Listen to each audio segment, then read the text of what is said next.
সংসারে তুমি যতই ভালো কাজ করো না কেন, কেউ না কেউ থাকবে যে তোমার খারাপ দিকটা সবার সামনে আনার চেষ্টা করবে, তোমার দোষগুলোকে দেখার চেষ্টা করবে।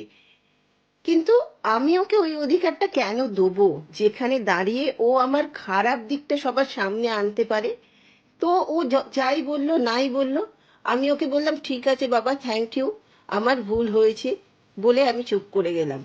কিন্তু তাতেও কিন্তু তারা থামে না, আরো দু তিনবার দেখবে তোমাকে কাঠি মেরে যাবে। কিন্তু আলটিমেটলি যখন তুমি কোনো রেসপন্স করছো না, তখন কিন্তু সে চুপ করে চলে যাবে। আমাদের সাথে যখন কেউ কিছু খারাপ করে, নেগেটিভ করে, এবং তারপরে আমরা তাকে কি রিয়াকশন দিই, তার উপরে কিন্তু সে শক্তি পায়। সে শক্তি পায় তার নেগেটিভিটিটাকে আরো ভালো করে সবার সামনে তুলে ধরা।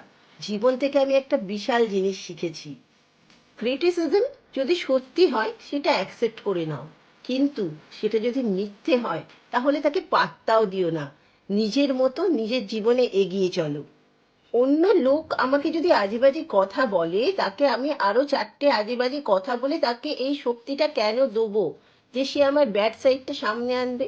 তাতে কার কি লাভ হবে? তার চেয়ে নিজের জীবন, নিজের কাজে, নিজের আনন্দে এগিয়ে চলো।